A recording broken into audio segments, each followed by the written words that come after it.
morning, everyone. How's everybody doing this morning? Fantastic, fantastic. It's good to see everybody this morning. We are Center of Unity, free of judgment and full of love. How about that? You know, sometimes I feel like I'm on the Johnny Carson show up here. See, Johnny would do it like this. That was it right there. Free of judgment and full of love. So I kind of, you know, that's kind of our official mantra. If it's a mantra, I don't know if it's a mantra. But here's another one for me. Center of Unity, about awakening, right? It's about awakening. It's about being awake, you know? I was reading something this morning, and it was talking about, it says, there's nothing you can do to get there. You can only be there, right? See, I spent the first 40-something years of my life trying to get there. I thought if I could do this, if I could pray like this, if I could just be like this, then I'll be closer to God. But that's not the way it works. All we can do is be there, right? And I've said it before. I've said, right now in this moment, you are as close to God as you are ever going to be. You just got to wake up to it. Isn't that cool?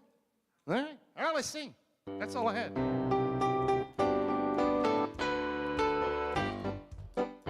Bless the Lord, oh my soul, worship his holy name. Sing like never before, oh my soul, I worship your holy name.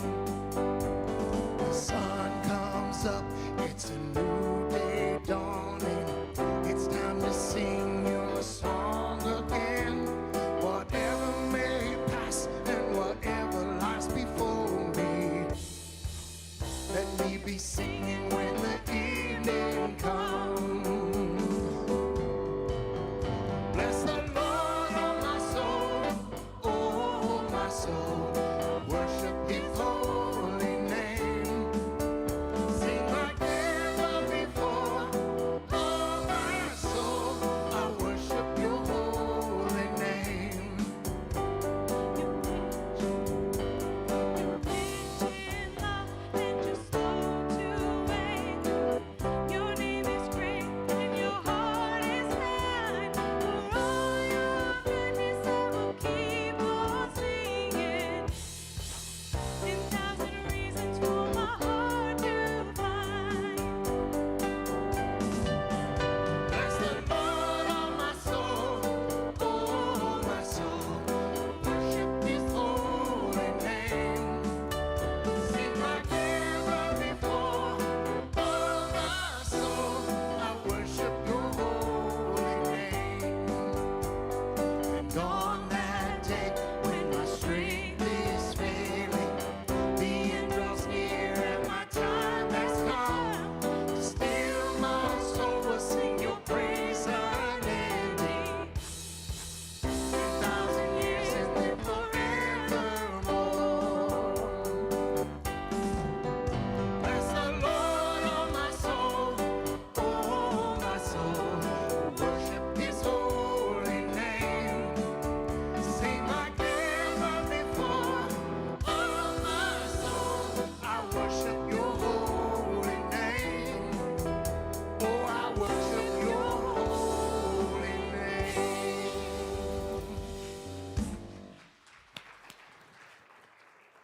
All right, good morning. We're going a little old school with our music this morning, aren't we? Yay. It's always good. It's always good to have a wide variety of ways to move our souls and enliven our minds, and we're grateful for each of you here today that have come to be a part of this awakening process, this transformation process, as we're wrapping up today our series on what's in the way is the way. And if you're just discovering us, whether it's here in person or out through our YouTube or Facebook channels, we just want to say a special good morning to you and welcome. We're glad you're here. We hope that what you experienced today will really resonate with you and you'll want to come and just be an active part of us. We've got lots of space.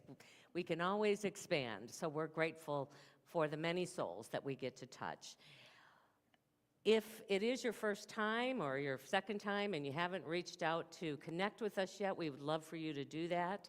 If you're online, you can go to unity.org and the Connect tab or /connect and give us a little information.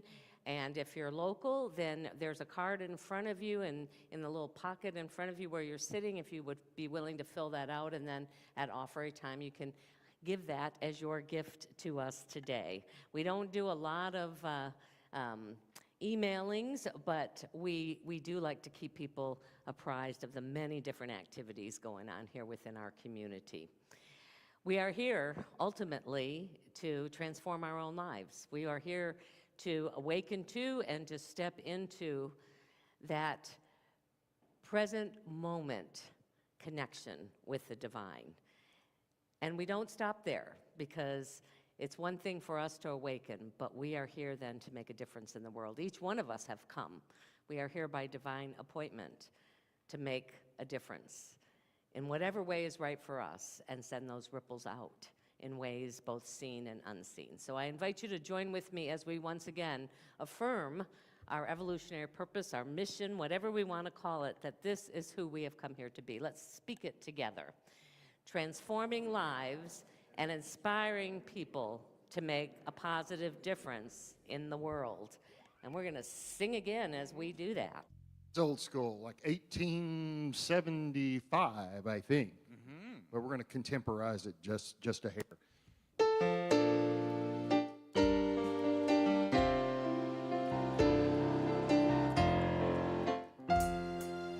Breathe on me, breath of God.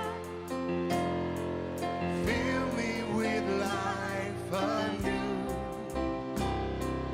that I may love what you would love and do what you would do.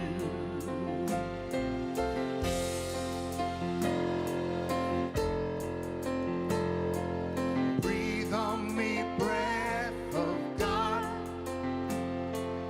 until my heart is pure, until my will is one with yours, to do and to endure. Play it, Byron.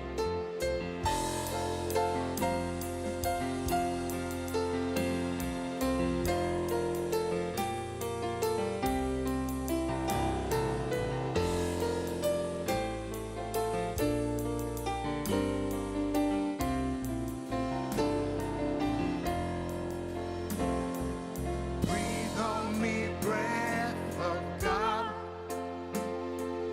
Fill me with life anew,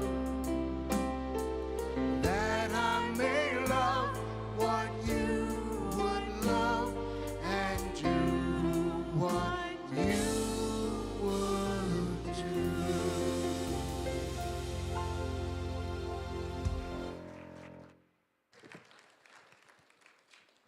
Thank you. Good morning. I'm Mary, and this is Ganera, and we will be in the prayer room to pray with you for anything that you need prayer to surround. Right to our left for about 10 or 15 minutes after service, depending on how many customers we have. Oh, and the charge is nothing. And it's free this for the month of June. Free prayer. The word today is kindness, which is a good word for every day. Today, I will be kind to others. Okay. When I think of being kind, I'm reminded of the golden rule: do unto others as you would have them to do to you. It takes only a moment and no special effort to be kind. I can smile at a stranger, hold the door for a person behind me, or let someone go ahead of me in line. These small acts of kindness bless everyone involved. Other kind efforts may take more thought. I think of how I prefer to be treated. I certainly want to be heard and respected. I want to know my views and opinions matter. I want others to see my value and treat me with dignity. I hold this thought as I think of others. I see people imbued with the Spirit of God. Kindness flows from me to bless others. And from Proverbs 21:21, whoever pursues righteousness and kindness will find love, life, and honor.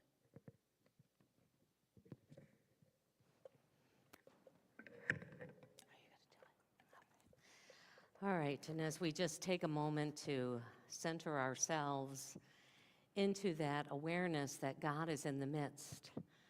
God is in the midst within us. God is in the midst within all for whom we pray. And so we see that expression of divine love moving into each person and situation. That love that informs new ideas and ways of seeing the outer situations and themselves, and the love that lets them know that they are worthy of all the good in life. For each person, for each situation, we just surround and enfold them with love in this moment. And we're grateful that we can, with one another, support each other and be that expression of divine love for those we pray for. And so it is, and so we allow it to be. Amen. All right, yeah, you take it. There. That's fine.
Beautiful.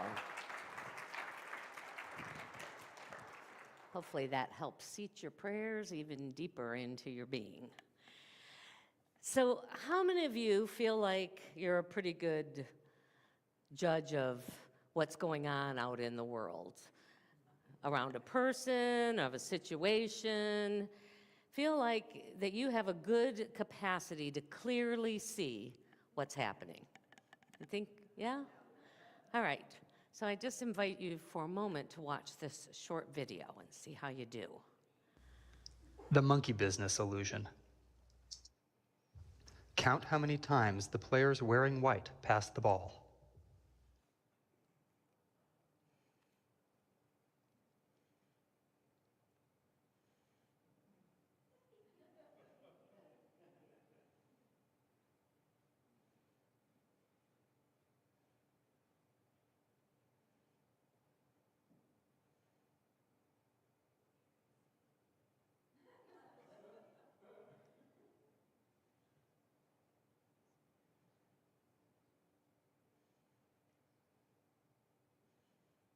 The correct answer is 16 passes. Did you spot the gorilla? For people who haven't seen or heard about a video like this before, about half missed the gorilla. If you knew about the gorilla, you probably saw it. But did you notice the curtain changing color or the player on the black team leaving the game? Let's rewind and watch it again.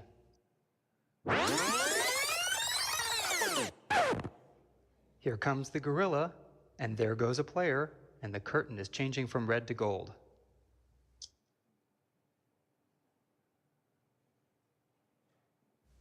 When you're looking for a gorilla, you often miss other unexpected events. And that's the monkey business illusion.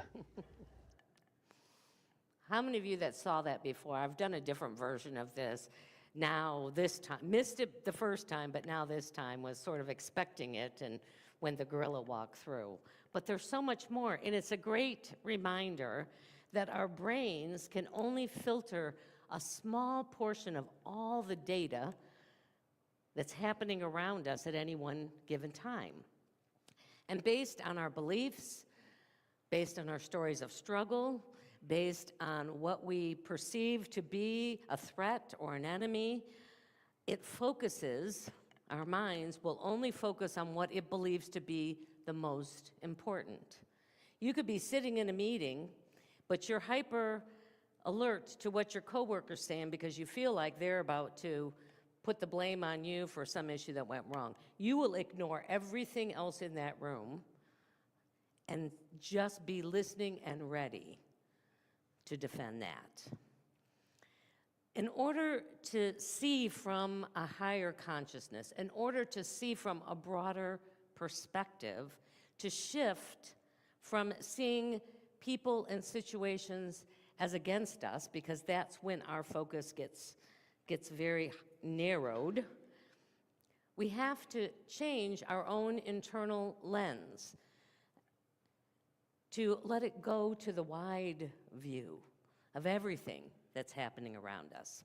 You know, it's kind of like when we get an eye exam and they put that machine, this is the worst part of the eye exam for me. They put that machine over and they start clicking lens. They go, is that better? Is that worse? Is it better? Is it worse? And you go through all these series of things until they can find the one that, at least from your vision, is the clearest.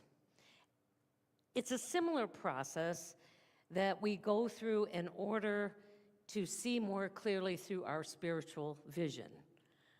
We try on different ways and different practices that open us up to see things more clearly from the long-term spiritual perspective. It opens us up to see things as just events and not necessarily as things that might be against us. Jesus gave us some good instructions about how we can shift this inner sight to engage with life from a consciousness of wholeness, to be able to transform the energy of what we consider to be the enemy to that of a friend. Matthew 5:44 instructs us, love your enemies, bless them that curse you, do good to them who hate you, and pray for them who despitefully use you and persecute you. This is the hard gospel. This is the one that most people really don't want to have to, delve into too deep. And when Jesus is talking about love, he's talking about our ability to accept and to embrace what's going on and even to value what's happening in that moment. The author of the book we've been using, What's in the Way is the Way, calls this the capacity to let life. Whatever you call it, it is the process of awakening that allows us to see more broadly the big picture, that whatever we are experiencing can be used to support us in growing into our wholeness, in discovering more of our own worth. As we recognize that we're caught up in the story and we are reacting to it, this energy of love allows us to just accept it without harsh judgment and to be willing to discover the value in it, the value that it is bringing to us, to allow us to engage in life from a different lens. To bless something means to endow that person or that situation with the capacity to be a source for good in your life. Mary O'Malley, the author, calls this process "let it be." To bless what is happening as an opportunity to grow begins to open the door to discover your own innate nature. That nature of love and light and spaciousness and stillness and flow, as the author often describes this experience that we have when we are in what she calls the meadow. To do good is ultimately simply about doing the right thing. And that right thing will be perhaps slightly different for each one of us. Doing the right thing calls us to let go, and this is the hardest part of needing to be right. And when you get past that, of needing to fix it, or at some level to change it in order to make it acceptable,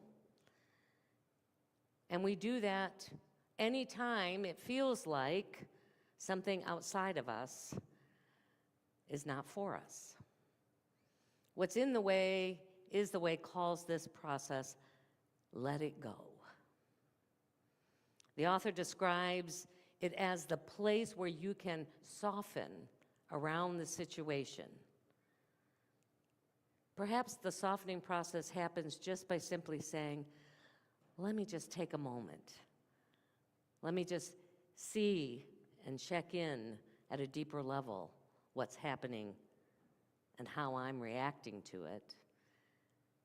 And then to say, and how would I respond to it if I want to live from this place where this situation can bless me?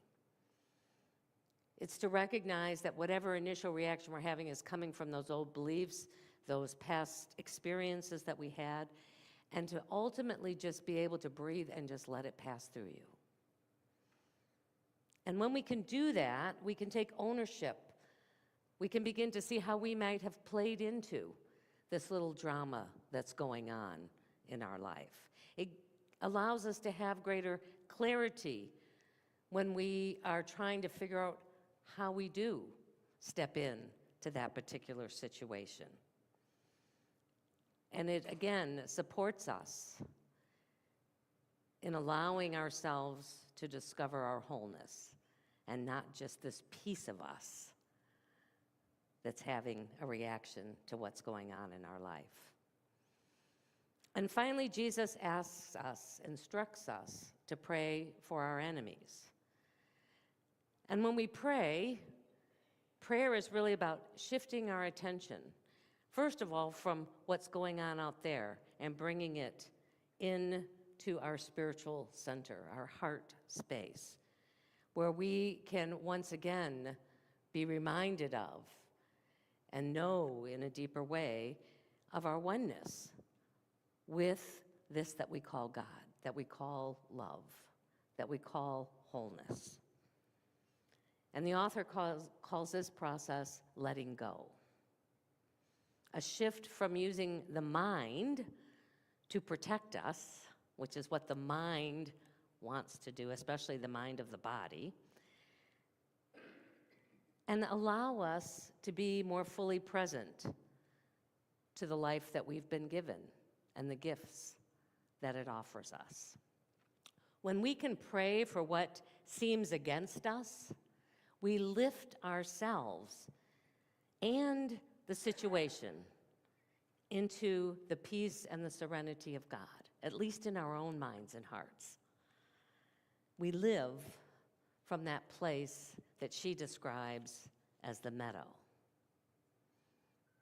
So these instructions are really invitations to us They are guidelines that Jesus gave us in dealing with those people and those situations that cause us to feel upset, uncomfortable, betrayed, whatever words you want to put around it.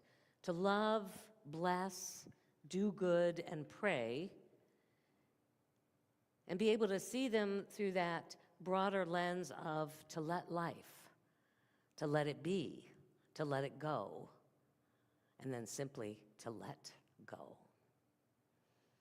And when we are able to do that, and as we practice it, we can get better and better at it, we allow the wisdom of our heart rather than our mind to become the guiding force in our life.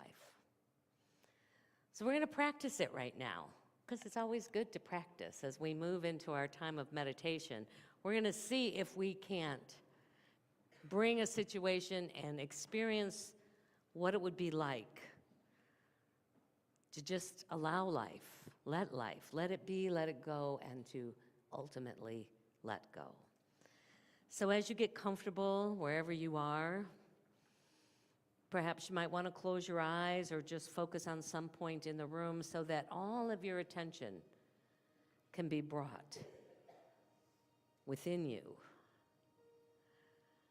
can be focused on this present moment, for that is where God is. That energy of life, of love, of power and presence is all in this now moment. The breath brings us, as we pay attention to it, into the present moment, because there can only be breath in this moment. There is no breath in the past. There's no future breath. There is only the breath of now.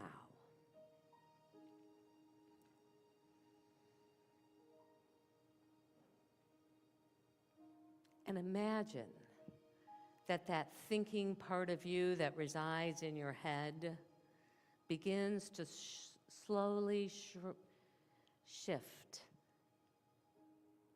and sink down until it gently comes to rest in your heart. This is where we can begin to do as Jesus instructed us, to love and to bless and to do good and to pray. This mind of the heart has the capacity to not just change us, but as a changed energy in our life, to invite that change into our greater world.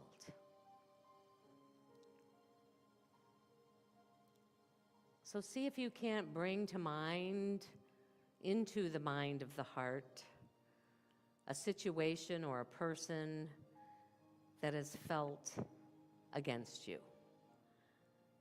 that is causing these ripples in your life that bring up anger and frustration and depression. Perhaps it's just you and your choices that it feels like the enemy right now. Invite that part of you to be present in the mind of the heart. And see if you can't, just in this moment, love that situation, if for no other reason, the opportunity to grow and to love more deeply that it provides. For that is ultimately our purpose here in this human walk, is to expand our awareness and grow into the fullness of the divine being that we came to this earth to be and express.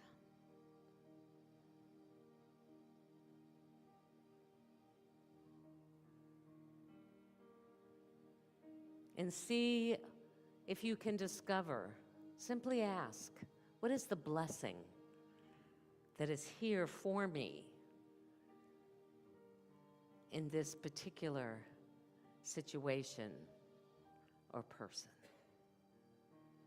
How is it here to bless my life, to bless my soul, to bless my capacity to be more of the divine expression that I've been created as and from?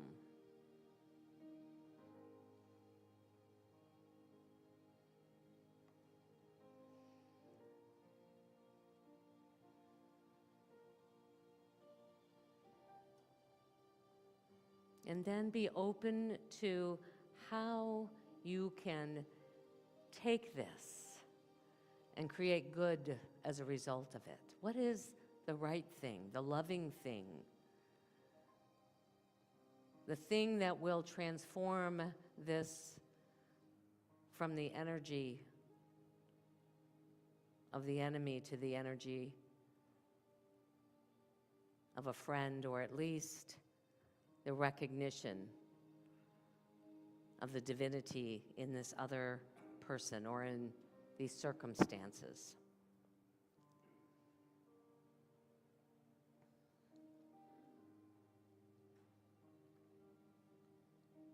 And then send out a prayer into that situation, directed to that person, to want the very highest and best for them too. To see them awakening to their own divine journey and the opportunity for them to follow these same instructions. Pray that love awakens, that love guides, that love is the voice that gets spoken.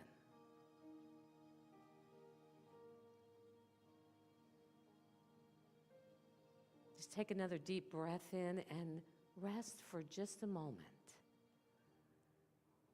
to see how this mind of the heart, the love in your heart, is being experienced by you.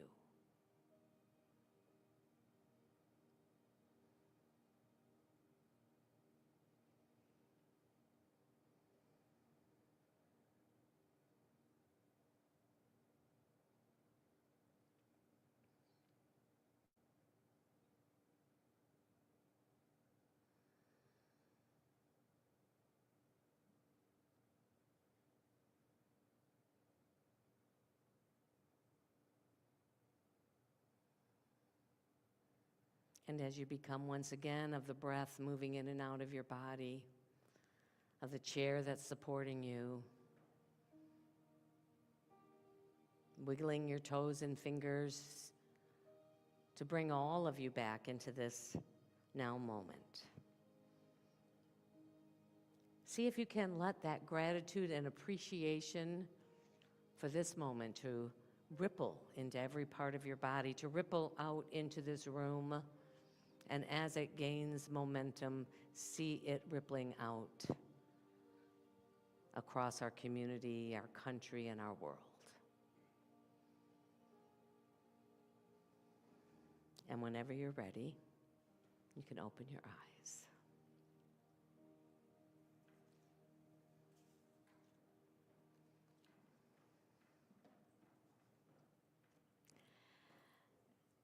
So how do we know when our heart has become our guiding force?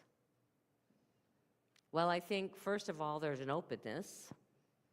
There begins to be an openness to different possibilities. You begin to perceive in a much broader way. But the one true way to know is to know this: the heart doesn't divide and separate. I want you to hear that. The minute your mind is in them and me, or we and those people over there, you've moved out. It's a pretty good clue that you're back in your mind and not in the mind of your heart. That's what the mind does. The heart always is seeking to experience life as it truly is from that place of oneness. You begin to value speaking your truth, not fighting what is, responding rather than reacting. You have less and less times where you go, "Oh, I wish I didn't say that. Oh, I wish I hadn't sent off that email before I had a chance to breathe for a little while and settle myself back down into my heart," because we're going to go back and forth. That's just the nature of our humanness. The author would say that you're in the mind of the heart when you are able to be curious. That's been one of the practices that she suggests will help us live from that place more. You know, when somebody comes up to me and they're really upset about something or even upset at me, I've trained myself the majority of the time, not always, but the majority of the time, to go, I wonder what's going on with them. I wonder what's going on with them that they're so upset. Brings you to a whole different place. And the other practice I've done, if I'm reacting in the moment, to go, you know what, you're going to have to give me just a minute. And to go, I need to run to the restroom real quick. And to go in and take a few minutes and breathe, sort of center myself back, and then go out to re-engage. Does it always work? More times than not. Let's say that's for me, this practice has led me to more often being able to respond versus react. When you're in this mind of the heart, you prioritize and value more time out, more time of quiet, of stillness, to allow that inner wisdom and guidance to arise. That becomes a place that's just as valuable to be in than engaged out there in some way. She would describe it as life becomes a song of the heart.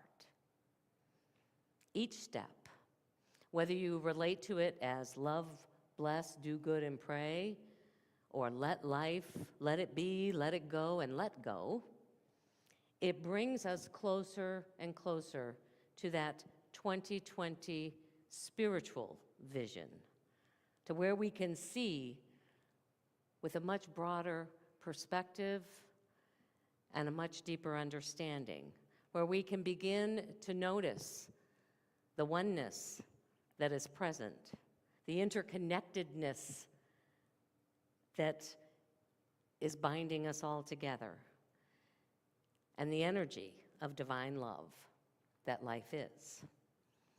You discover the meadow and make it your home.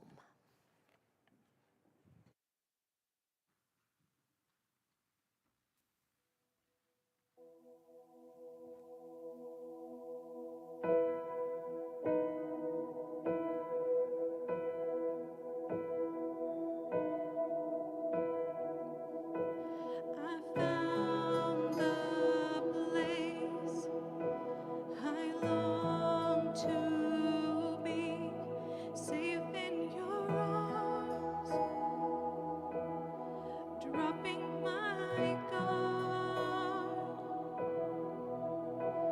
where patience waits, where love redeems all my soul. Where else would I go? You held me and you hold me tight. Even the dark to you is light. You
Beautiful. All right. Well, it is an opportunity for us now to share of our financial good with this spiritual community, all that we do and all the good that we do out into the world, including tithing out to many different organizations. We don't talk about it that often, but all that comes in, 10% goes out, and it goes to support our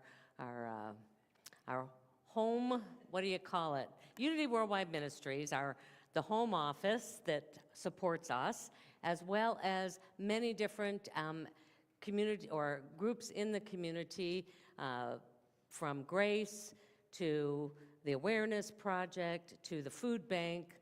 We give parts of that out to support the greater community around us. For those of you who are just discovering us here in the sanctuary, we're going to invite you to come up row by row. You can place your gift in the large basket and then receive an affirmation to bless you this week. And we just would invite any of you watching online, if you want to give through our website, there's an opportunity for you to do that too. We are so grateful. We are blessed, and we are honored to be able to do good with all that comes and flows in and through our doors. So let us take what we offer today into our hands, into our hearts if we give electronically, and join and bless it together. Divine love, through me, blesses and multiplies all that I have, all that I give, and all that I receive. Thank you, Father, Mother God.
So I just want to take a couple of minutes. Each week we do a center update from the minister, from the community, from the board, and a transformation story. So on the second Sundays we talk about the community, and this is just to share information that you might not get through the announcements or through other channels of communication.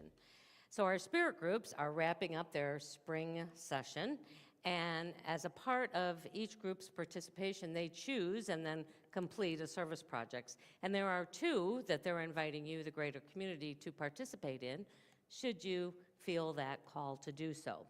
Our Wednesday night group is planning on doing a cleanup of the front landscape beds, and they really need it.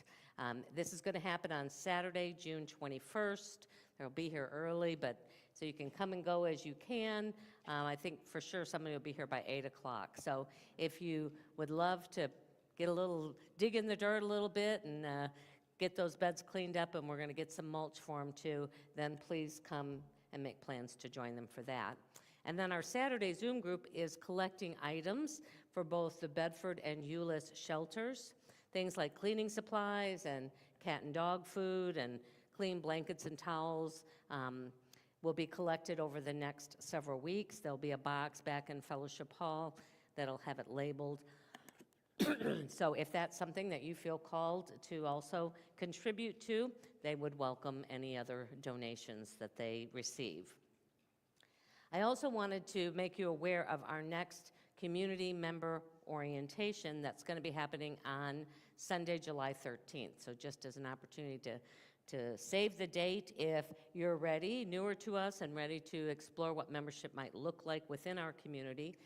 It's less than an hour, and we would just love for you to come join us. It's right after church for this short introduction. And finally, we want to recognize one of our volunteers. This quarter, we are acknowledging Sue Zimmerman, who I know has been a little under the weather, so she's not with us today. Hopefully she's watching, for her dedication to various volunteer roles in our church. She's a member of the care team. She works in youth ed. She is on the spiritual education committee. She sings in the choir, and she is also facilitator for adult Sunday school. She jumped into volunteer work almost as soon as she joined us, which has been several years ago, and she hasn't stopped. So we want to just offer Sue our unity blessing this morning, so we'll just get some energy going, because we know this goes through the ether waves too. You don't have to be physically present. So join with me as we give our love and blessings to Sue. We love you, we bless you, we truly appreciate you, and we behold the Christ in you. Namaste. Here's some more announcements. Here's what's coming up at Center of Unity. Join our online book study where we'll explore Breaking the Habit of Being Yourself by Dr. Joe Dispenza. In this transformative 8-week online study facilitated by Denise Teague, we'll discover how to rewire your thinking and create lasting change in your life. Sign up from the COU website or app. Center of Unity volunteers for a community project called the Awareness Project every second Saturday of the month from 10 a.m. to 2 p.m. Come and go as your schedule allows. There's always something to do, from sorting clothes to working the food pantry. Join Norma Crawford and others online every Tuesday at 11:30 a.m. for the Metaphysical Bible Interpretation class, where we refocus our attention on the good that God is making available to us now. Each class is self-contained. The Zoom ID is on the screen, or you can access it from the website or the COU app. There are multiple ways you can make a donation to Center of Unity. You can drop your donation off at the church, mail it to our P.O. Box, visit our website, or use the COU or Venmo app. Your continued support is greatly appreciated. All right, well, thank you for joining us this week. It's good to see everybody and all of your bright and shining faces, and let's bring our kids in.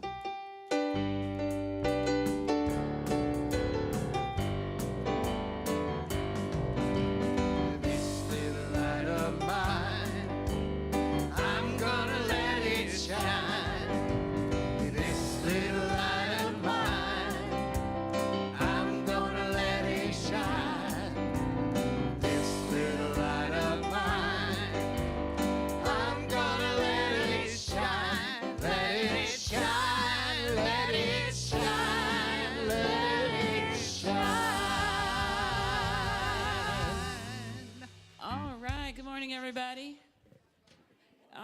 we've heard tales of already the summer adventures. A lot of them have gone on already, and they're going to let them tell you about what they learned in class today.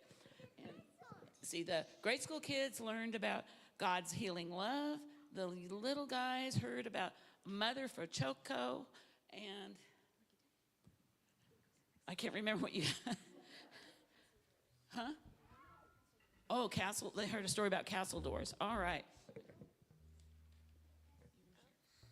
Today we made angel cards for the people who we think could use a little help, and it's kind of like a reminder to pray for them.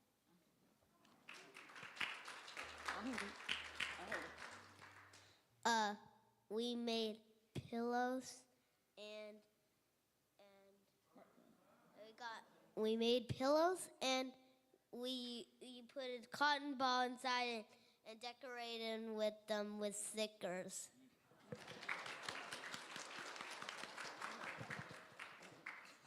Today I made a special card from class and I gave it to my brother. Today we made our own affirmations and put it in the affirmation jar.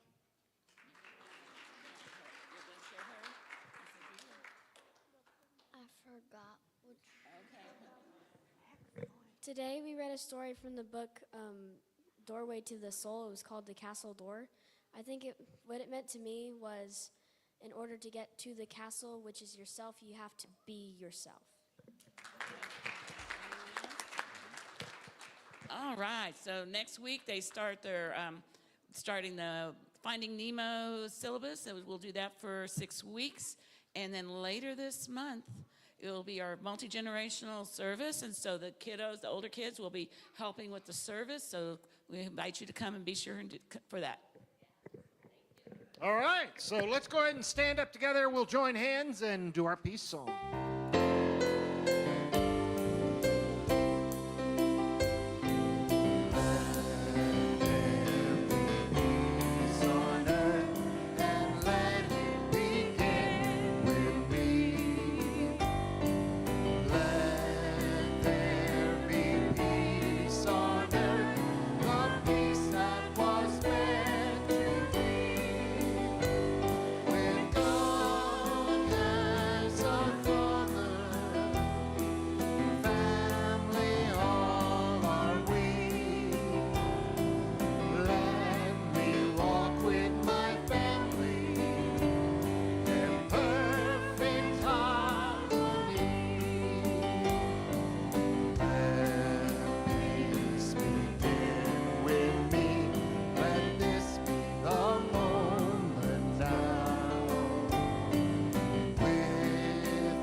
And so as we go out into this day, into this week, to live with an open heart, we go knowing our prayer for protection. We'll do it as call and response.